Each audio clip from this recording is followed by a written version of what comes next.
Examples. Let me share some examples of miracles. You've all heard these stories before. You've heard stories of miracles.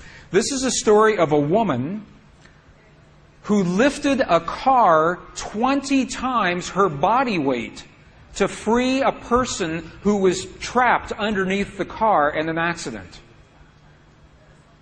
You've heard stories like this. She freed this person. She went to the hospital with this person. She waited in the waiting room. The doctor came out and said, "This man will live because you lifted the car and saved his life." And when she heard the words that described what she did, she passed out. Unconscious. Because she had done something that even she couldn't believe. She wasn't thinking about it. All she said, "I just knew I had to get him free, and there was no one else around at the time." How many in this room are fire walkers? Fire walkers. Do you walk the fire pit? Okay, a few. On June 15th, 2005, Amanda Dennison, Alberta, Canada, entered the book of world records for the longest fire walk.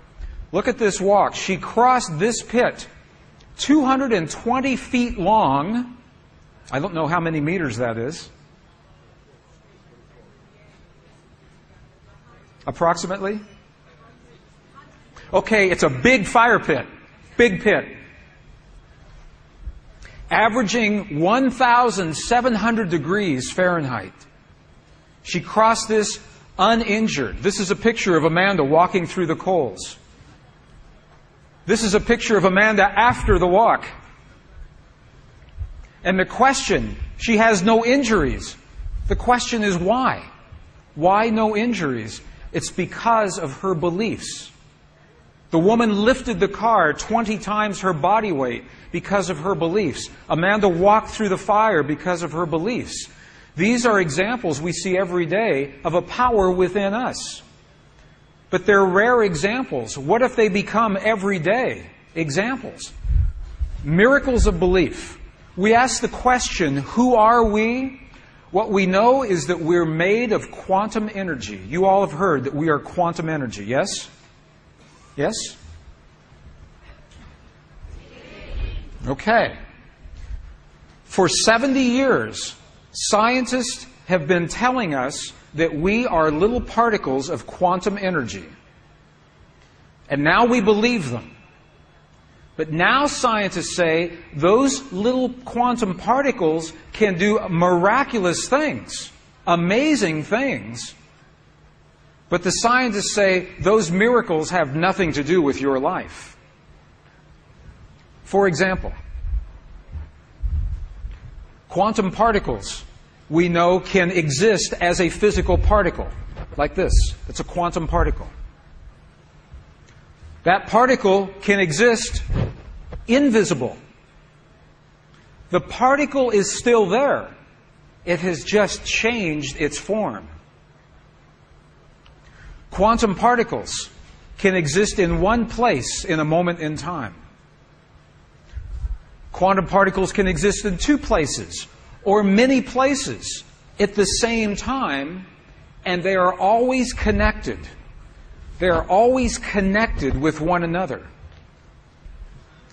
So the particles are always connected. Quantum particles can communicate with themselves in the past and in the future. This is very interesting.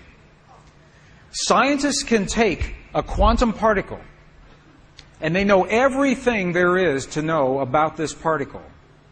They know its rotation, its plus, its minus, its charge in the present. Now, okay, they can take it into the future, and now this is the past, this is the future. Okay, you okay so far? All right, now, they can change the particle now, and it changes what it had to be in the past to get to now. They can change the particle in the present, and it changes the particle in the past, even though the past already happened. Very interesting. So the question is, we're made of those particles. So can we do what these particles can do? We're made of quantum particles. Are they showing us our limits, or are they showing us our possibility, our potential? What do you think? Are those quantum particles that we're made of showing us limitations or possibilities? I think so. I think so. And I think you'll see why in just a moment. Can we do everything that those particles can do? The answer is yes. But it's based on what we believe to be true. Not what we think in our minds. What we believe in our hearts. And that is a very subtle, very powerful difference. Not the mind, the heart. We're made of those particles. We are held together through a focus, a force. This is a clue. What is the force that holds our quantum particles together as our bodies? What is the force that begins with the letter C that holds all of the particles of your body together? What is that force called? Anyone? No, it starts with a C. Okay, there it is. Consciousness. Consciousness. Very good. Some yes, some not so good. Consciousness is what holds these particles together. Consciousness organizes the particles into your body and into this world. 1944, the father of quantum theory, his name was Max Planck. Max Planck made this statement. He said, the stuff of our world does not exist the way we think it exists. Max Planck said, as a man who has devoted his whole life to the most clear-headed science, to the study of matter, I can tell you as a result of my research about the atoms this much. Okay? There is no matter as such. What he's saying is the stuff that we're made of does not exist the way we believe it exists. He goes on to say that what we think is matter originates and exists only by virtue of a force. He said there's a force out there that holds everything together in our bodies and in our world. He said we must assume behind this force the existence of a conscious mind, an intelligent mind. He said this mind is the matrix of all matter. This mind is the matrix of all matter. If you saw the movie, The Matrix, this is where the movie was based from. This information. The father of quantum theory, Max Planck, said that there is an energy, a field of energy that holds everything together, that this is not solid and we are not solid. Belief is the code that takes that field of energy, possibilities, and translates that field into the reality of this world. Belief is the code that translates possibilities into the reality of this world. Here's what scientists say to us about the way this world works.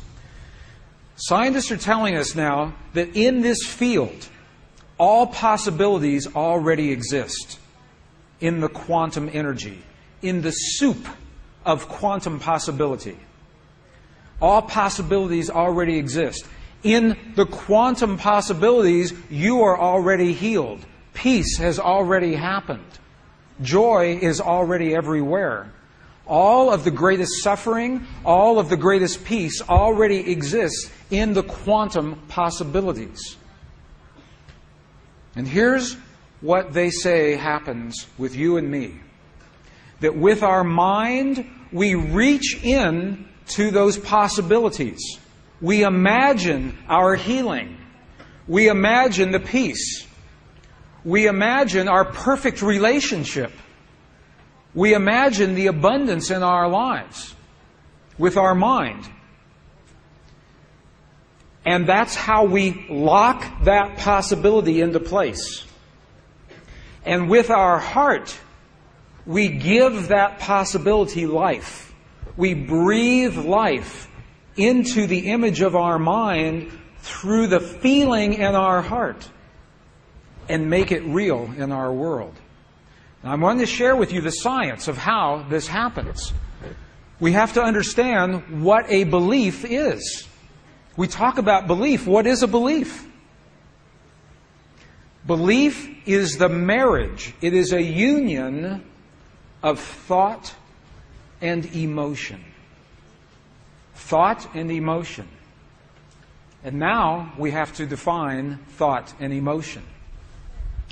This is an image from an ancient Sanskrit text. It shows the energy centers of the body, the chakras. I know you all are familiar with chakras. They say that thought happens in the upper chakras, right here. This is thought. This is where we imagine the quantum possibility. The emotion happens in the creative center, in the lower chakras. This is emotion. And they say our emotions are only two: love and fear. Love and the opposite of love. So when we think a thought in our mind, we fuel that thought. We give our thought life through the love or the fear that we place into the thought. And when we do that, we create a feeling. And now we have a definition for feeling. Feeling is the union, the marriage of emotion and thought. What we think of a possibility and our love or our fear of that thought. Does that make sense? Is that good? This is important because we're going to use this. Does this make sense? Okay? What is the one energy center in the body that does not have the circle? What is the one center that we have not talked about here? Precisely, the heart. Feeling happens in our heart. Feeling doesn't happen in the mind. Feeling doesn't happen in the lower, well, a little bit, but not much, in the lower centers. Feeling happens in our heart. Feeling and belief are connected. Feeling and belief. So in our hearts, we have hate, sadness, joy, compassion. These are feelings. These are not emotions. To have hate, sadness, joy, compassion, we must have a thought, and then the love or the fear for that thought that creates these feelings. So now we have a definition of feeling. Feeling is the union of thought and emotion. You're going to see this in a 2,000-year-old text this afternoon. Exactly the same thing. So our belief translates the quantum possibilities that we imagine into the physical reality of our world. And I want to show you how. I want to show you how that happens. I don't want you just to believe me, to take my word. I want to show you the proof so your mind can see the proof. Belief is what translates those possibilities into the atoms of our world. The quantum possibility exists as waves only. But this world is made of atoms. So I think you're going to like what you're going to see.